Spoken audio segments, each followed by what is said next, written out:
एका बाजूला Israel America आणि दुसरीकडे इराण तणावाची परिस्थिती, युद्ध सुरू झालेलं आहे आणि याच वेळी लेबनॉनकडून इस्रायलवर हिजबुल्लाहचे क्षेपणास्त्र हल्ले सुरू झालेत। उत्तरी इस्रायलमध्ये अनेक भागांमध्ये सायरन वाजतायत, नागरिकांना सुरक्षित ठिकाणी हलवण्यात येत आहे। लेबनॉन सीमेलगत हैफा दिशेने डागण्यात आलेली क्षेपणास्त्र इस्रायली सैन्याने हवेतच इंटरसेप्ट केल्याचा व्हिडिओ सुद्धा समोर आलाय। सीमावर्ती भागात तणाव शिगेला पोहोचला असून परिस्थितीवर बारकाईने नजर ठेवली जाते।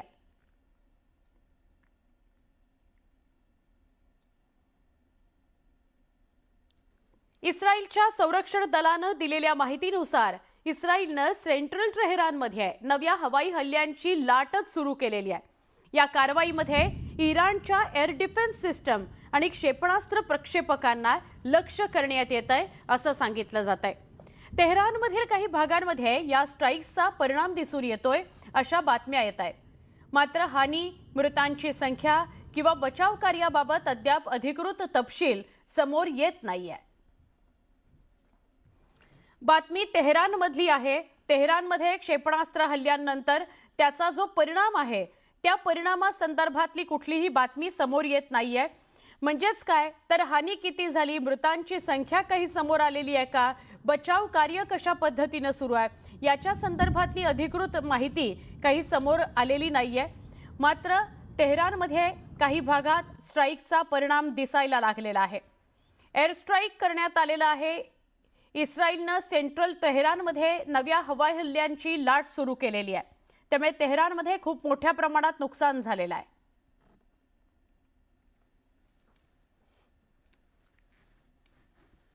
इस्रायलमध्ये पुन्हा एकदा इस्रायल आणि अमेरिकेकडून हल्ले झाल्याच्या बातम्या समोर येत आहेत। इराणमध्ये हे हल्ले झाल्याच्या बातम्या समोर येत आहेत। तेहरानमधील कमांड मुख्यालयाजवळ क्षेपणास्त्र हल्ला झालाय असा दावा होतोय। हाशेमिये या परिसरामध्ये सुद्धा मोल्लेम स्ट्रीट जवळ हा स्फोट झाल्याची माहिती मिळते। विदेशी वृत्तसंस्थांनी ही माहिती दिलेली आहे। घटनेनंतर FATF इमारतीकडे जाणारी गल्ली पूर्णपणे बंद करण्यात आली आहे। परिसरात कडेकोट बंदोबस्त तैनात करण्यात आलाय। नागरिकांना त्या भागात न जाण्याच्या सूचना करण्यात आलेल्या आहेत। इराणवर इस्रायल आणि अमेरिकेकडून अजूनही हल्ले सुरूच आहेत। आतापर्यंत 1200 मिसाइल्स डागली गेली इराणवर असं कळतंय आणि याच दरम्यान तेहरानला सुद्धा लक्ष्य केलं गेलेलं आहे। तेहरानमध्ये कमांड मुख्यालयाजवळ क्षेपणास्त्र हल्ला झालाय असा दावा होतोय। हशेमिये या परिसरामध्ये मोल्लेम हा स्ट्रीट आहे, मोहल्लेम हा रस्ता आहे जिथं ब्लास्ट झालाय असं कळतंय। परदेशी वृत्तसंस्थांनी ही माहिती दिलेली आहे। त्यामुळे त्या परिसरामध्ये जाण्यासाठीचे जे मार्ग आहेत ते सगळे मार्ग बंद करण्यात आलेले आहेत असंही परदेशी वृत्तसंस्थांकडून सांगण्यात येत आहे।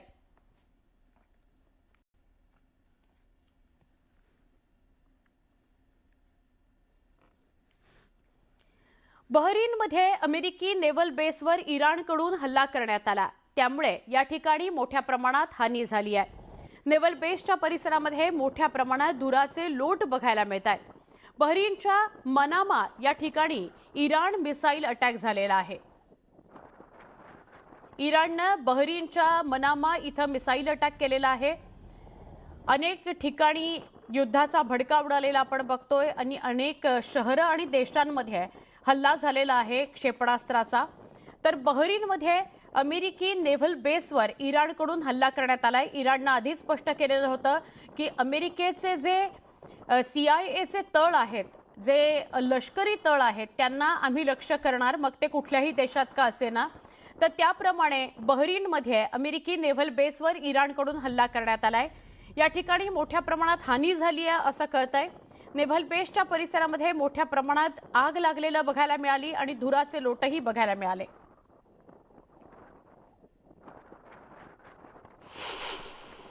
तर बहरीन नंतर आता आपण जेरुसलेमकडे वळूया। जेरुसलेममध्ये इराणकडून ड्रोन हल्ला करण्यात आलाय असा दावा होतोय। म्हणजे इराणने हा दावा केलाय की आम्ही जेरुसलेममध्ये ड्रोन हल्ला केलाय। या हल्ल्याचा कथित व्हिडिओ समोर आलाय। शहराच्या आकाशात स्फोटांचं दृश्य दिसून येतंय। सुरक्षा यंत्रणा सतर्क आहेत, त्यामुळे नागरिकांना सुरक्षित ठिकाणी राहण्याच्या सूचना केल्या गेल्या आहेत। काहींना सुरक्षित ठिकाणी हलवलं सुद्धा गेलंय। या घटनेमुळे मध्य पूर्वेमध्ये तणाव आणखी वाढण्याची शक्यता व्यक्त होते आहे।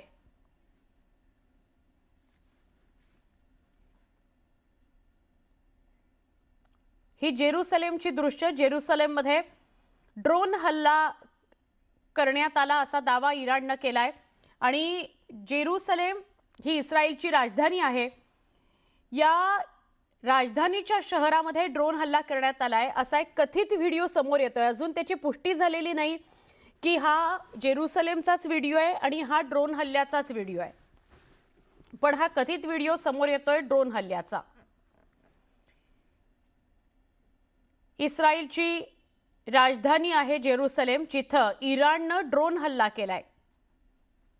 आकाशात स्फोट झाल्याची दृश्य व्हायरल झाली आणि त्याचा मलबा, त्याचे तुकडे सगळे खाली आले, ते आपल्याला बघायला मिळतंय। तो एक व्हिडिओ समोर आलेला आहे जेरुसलेम मधला। या महायुद्धाच्या पार्श्वभूमीवर डोनाल्ड ट्रम्प यांनी मोठं वक्तव्य केलंय। ट्रम्प यांनी अली खोमेनी यांच्यावर हजारो लोकांच्या मृत्यूला जबाबदार असल्याचा आरोप केलाय। तसंच ट्रम्प यांनी खोमेनींना दहशतवाद्यांचे प्रमुख प्रायोजक ठरवलेलं आहे। इराण विरोधातील कारवाई योग्यच असल्याचं सांगत कट्टरपंथी दहशतवाद संपवण्याकरता हे ऑपरेशन गरजेचं होतं असंही ट्रम्प यांनी म्हटलंय।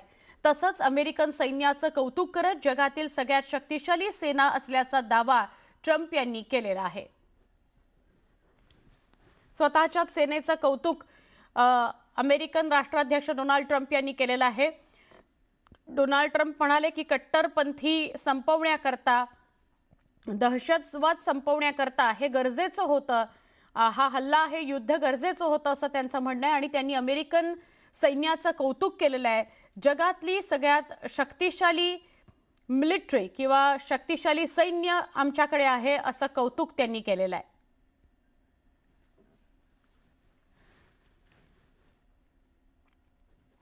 इराणवरच्या इस्रायल आणि अमेरिकेच्या हल्ल्याच्या पार्श्वभूमीवर मोठी घडामोड समोर येते। ब्रिटननं अमेरिकेला इराणवर कारवाई करता आपल्या लष्करी तळांचा वापर करायला परवानगी दिलेली आहे।